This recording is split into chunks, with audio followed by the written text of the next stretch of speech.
Okay, so welcome all again to this session of Introduction to Python for Economics. So today we will write our first Python program. Okay, so if you look at the code, it says print message, and we are printing a message. Welcome to Python for Economics. Okay, and how we are going to execute? So let's first try to understand every part in detail. So the word print over here is a name of a Python function that you can see. Okay, a Python function basically performs a particular task, and the task of print function is to display something as a output. After print, we have used an opening round bracket. So inside this bracket, we have a message, welcome to Python for Economics. So the message is placed inside the quotation marks. The quotation mark tells the Python that this is a specifically a text, and the text in Python is known as what? As a string.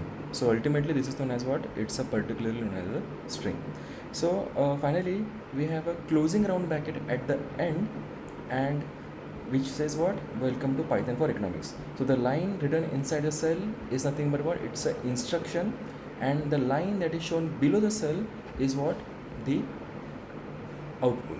Now sometimes it takes a bit time depending upon your internet speed, connectivity, and other parameters as well. Okay, just be with me. Yeah, so if you see, it prints the message, welcome to Python for Economics.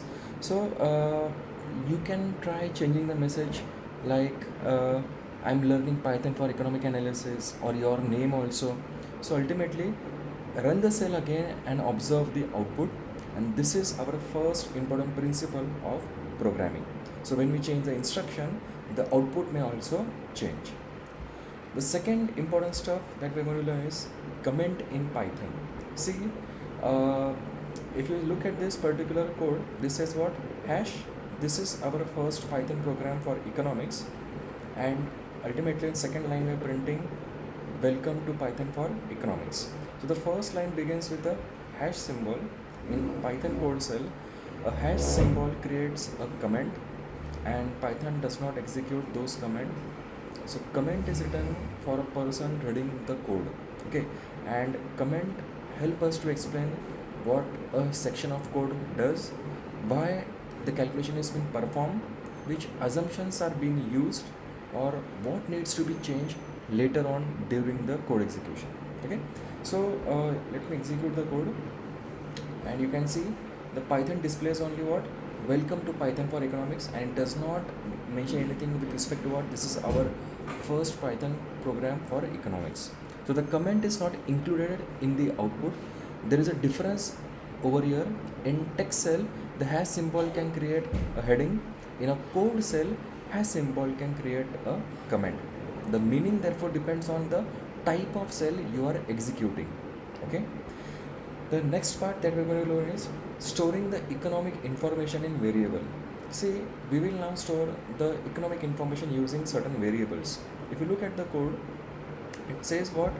Country India, year equals to 2026, GDP underscore growth equals to 6.5, inflation rate is 4.8, unemployment underscore rate is equal to 7.2.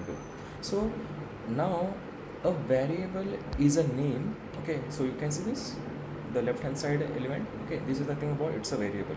Okay, which is used to store a specific value. Now let us examine the first line of code, which says what? Country equals to India.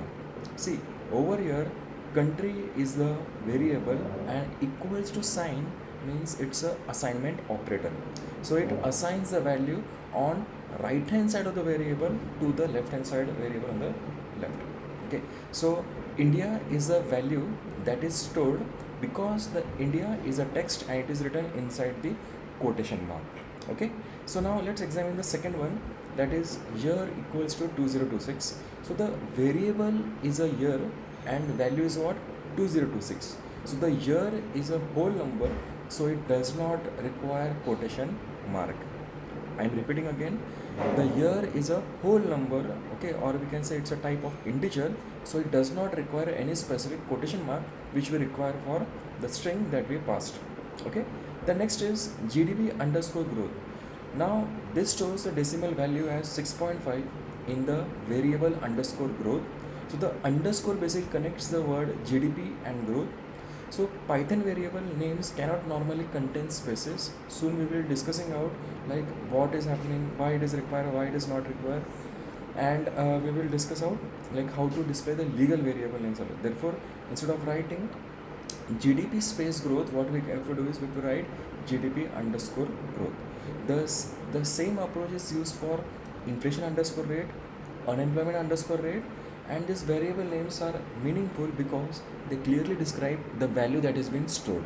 Okay, so avoid the vague names like x equal to something, a equal to something, value 1 equal to something. Okay, why? Because see, the meaningful variable names makes the code easy to understand.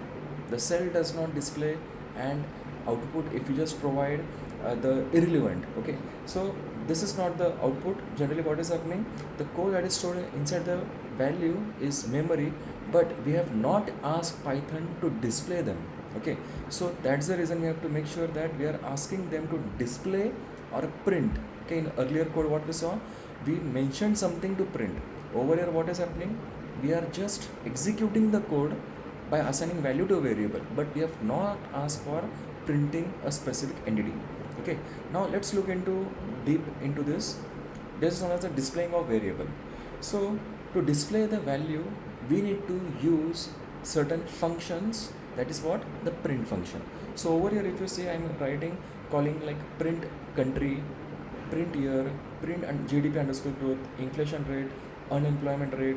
So what is happening, notice that the variable names are not placed inside the quotation mark. What is being asked is, so if I write print country, okay, so the display is going to display what, the value that is available. Okay, so if we just put this country inside a double quotes, so let me just show you what is going to happen.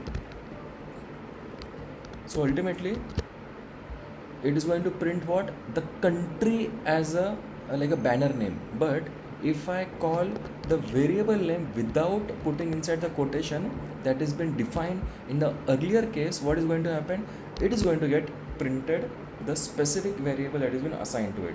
Okay, so the Python displays values stored inside the variable which is India. However, if I change the scenario, you just understood that how it is going to display the name country as it is. So the first line asks for the value that is stored, and second line if I just keep print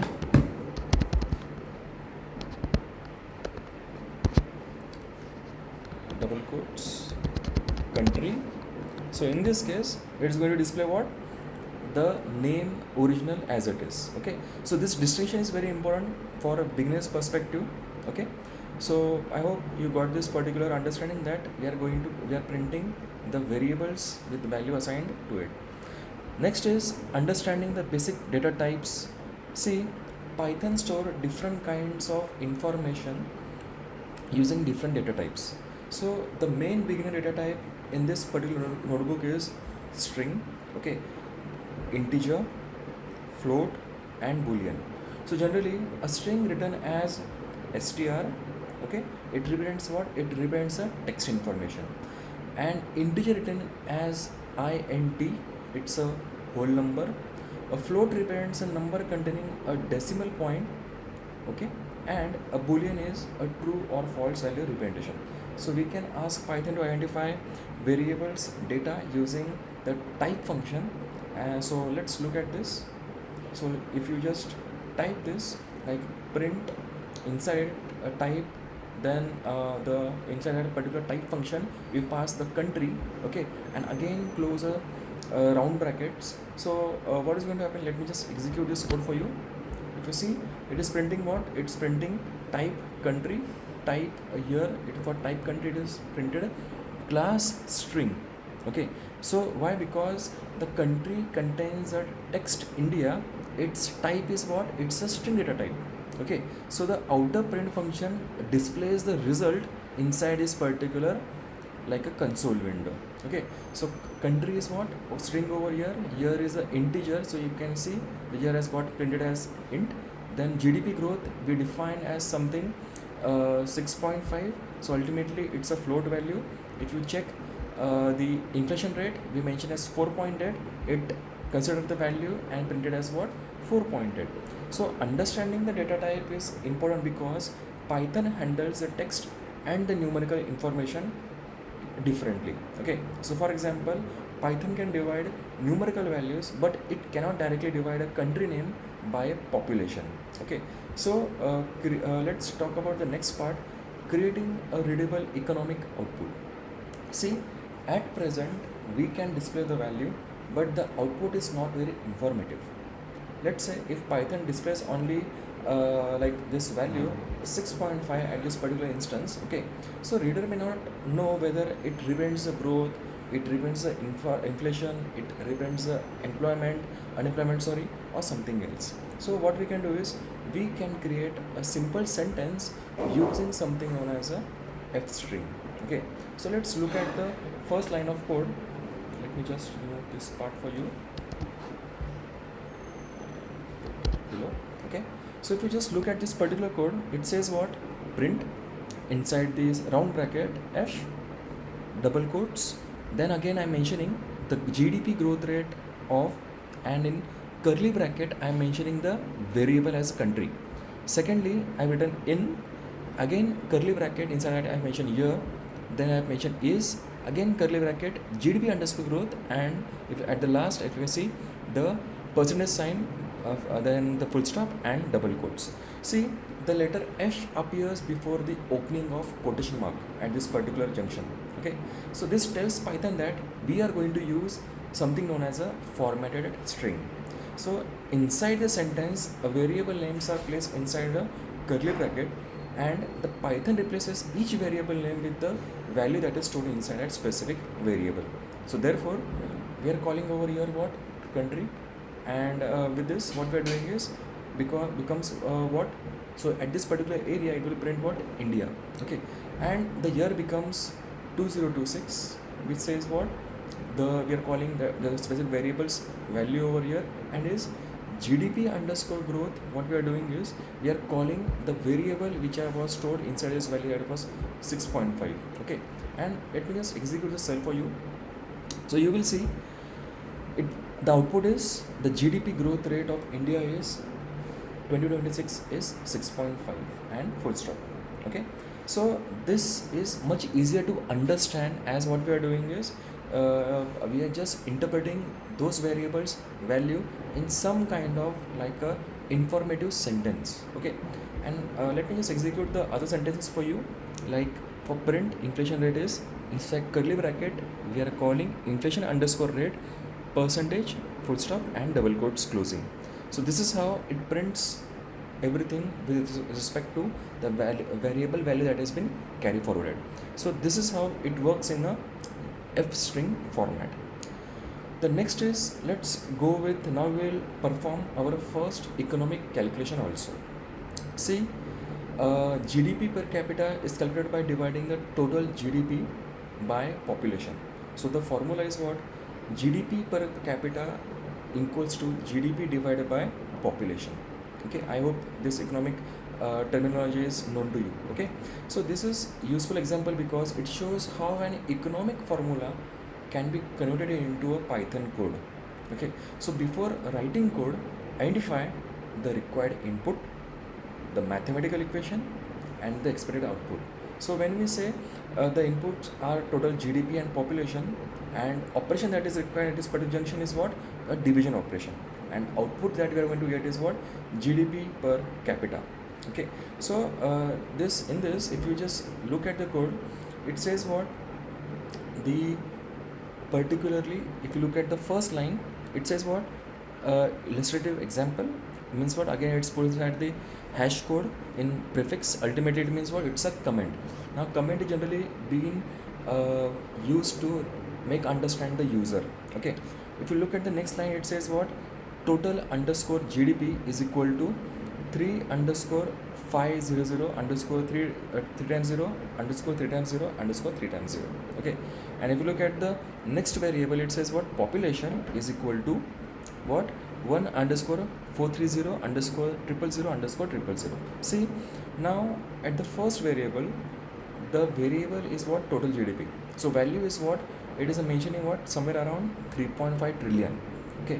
See, Python allows underscore inside a large number to improve the readability. So even if you don't write underscore, it's completely fine. But to improve the readability, just like we add a comma, so what we can do is over here we can use the underscore to mention the value more precisely. Okay, so and also yes, let me tell you, underscore does not change the value. Okay, even if it is underscore, it will treat it as all the zeros in a single particular fashion only. Okay, and if you look at the next line that talks about population equals to 1 underscore 4300 underscore 000 underscore 000, this stores the population value. Okay, so Python first reads the value that is stored in the total underscore GDP and population.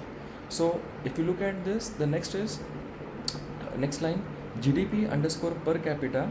Okay, so with this what we are doing is we are using something known as a forward slash for what? For the division operator. So Python divides GDP by population, and the complete result is going to get stored inside what? Inside the GDP underscore per underscore capita. So ultimately the final result would be stored inside this particular variable, and it will not print anything. So for printing it, what we are going to do is we are going to ask to call the print function. Okay, and if you look at the print function, it says what? F double quotes GDP per capita colon, then again curly bracket, inside that we are calling GDP underscore per capita and per underscore capita equals to dot 2f and curly bracket. Now let's try to understand this code in a detailed sense. See, the result is inserted inside the sentence. I hope you are able to recall the f string over here. Okay, and at the end, if you have seen, it mentions colon dot 2f. Okay, so what is happening? It is telling Python to display the number with 2 digits after the decimal point. Okay, so without formatting, what is happening? The result would contain several decimal places with what? Dot 2f, and the output becomes easy to read. Okay, so let me just execute the cell for you. If you see, the output is coming to what?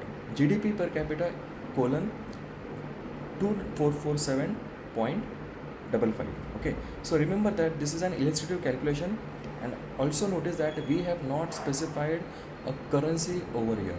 Okay, so in this real analysis, we must clearly state whether the GDP is measured in terms of rupees, US dollars, constant prices, current prices, or like a purchasing power parity terms. So the units are very essential in economic interpretations also.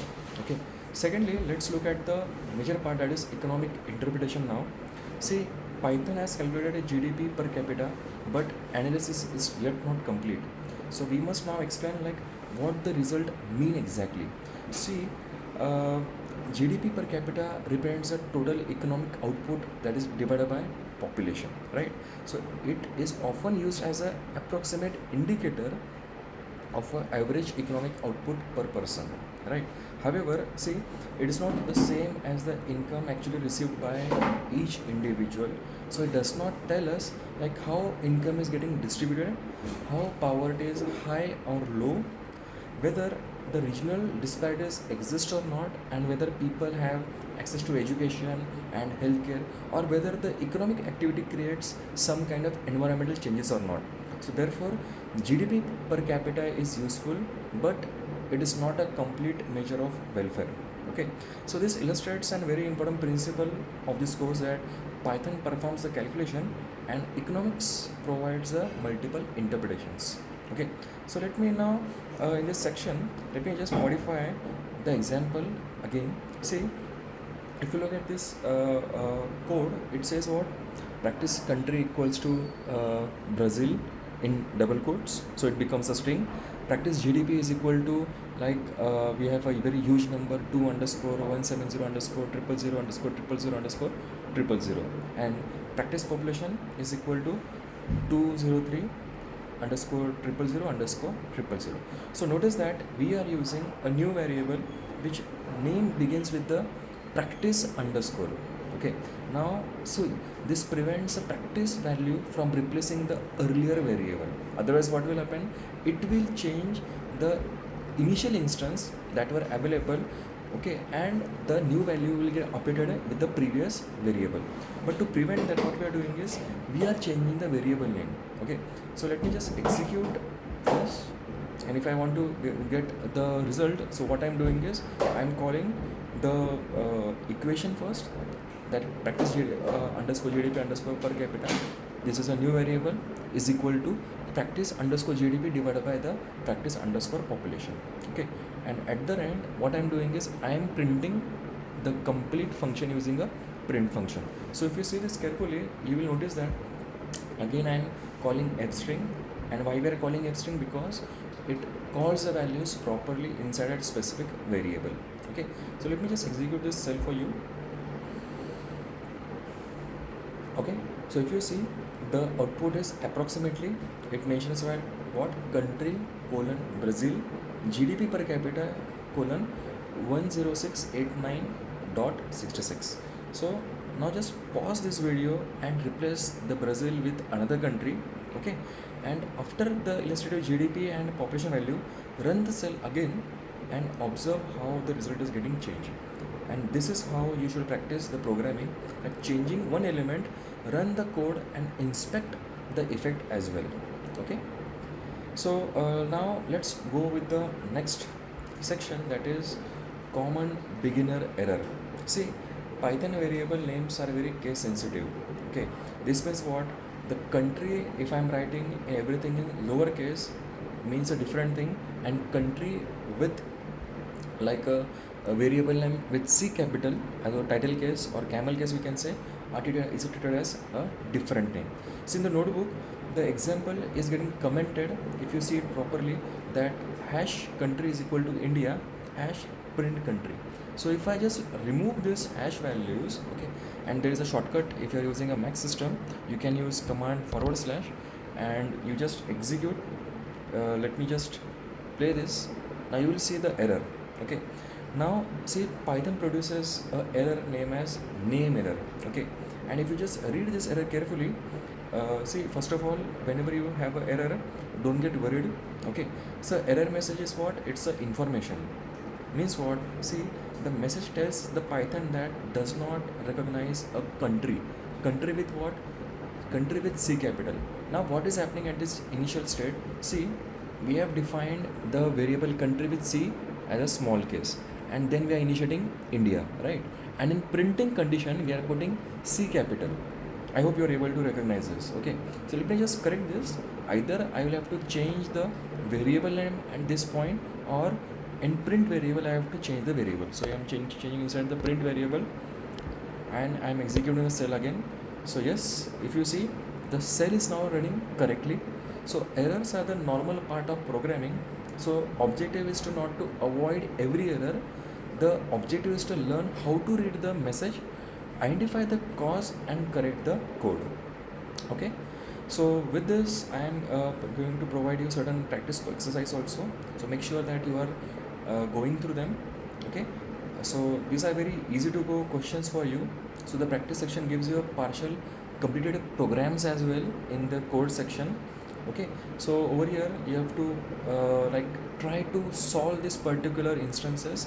Like if you see this, I've mentioned in the first variable as student underscore country, and I've kept the double quotes blank. So empty quotation mark means what, that no country name has been entered yet, so you should replace the country name inside the quotation mark. Again, if you look at the second example, like it mentions as what, student underscore year equals to 0. Now you can replace the year, the 0 with the required year. Okay, then you can enter the value for similarly for GDP growth, inflation, unemployment, total GDP, population, and the population is initially set to 1 at this particular instance. Okay, so this prevents the something known as a division by 0. So before you enter actual values, so it may happen that like something total GDP value divided by 0, so it will provide you error. So soon we will discuss out those errors also. Okay, and finally we are going to print the values inside what, the X string. Okay, so pause the video at this particular instance and complete the program independently, and do not immediately look for the specific solution. After running the program, verify whether you have whether every value is displayed correctly or not, whether the GDP per capita calculation is working properly, whether the output is clearly labeled or not, and whether the units are stated appropriately or not. Okay, with this you can also write your interpretations. So after completing the code, write a short interpretation, like you can use the following structure, like the calculated GDP per capita is like XYZ value. This represents the total economic output divided by population. It should not be interpreted as a actual value or something. See, one more important limitation is that it does not show the income distribution. Okay, so you may also mention that the limitations like poverty, inequality, regional variation, environment cost, or access to public services. So this interpretation should be written in your own words. Okay, so let me just summarize this whole scenario now. So till now we have understood what Google Colab is and how the notebook combines code and explanation, that is text form. We have identified the code cells and text cell. We have executed our first Python instruction using print function. We have learned like how to comment the and explain the code without being executed completely.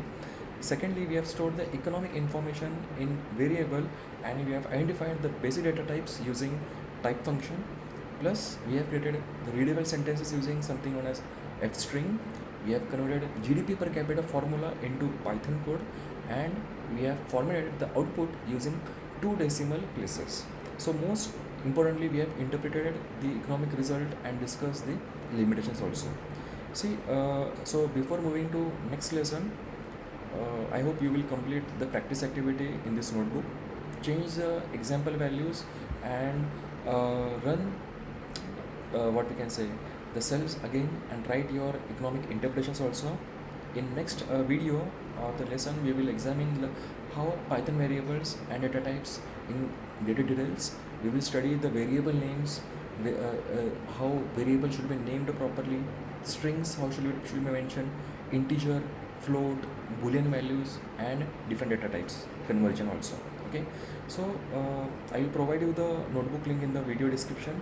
So continue with your playlist request, and also remember, do not only watch Python, write it, run it, modify it, and interpret the results economically. Okay, so that's all. Thank you.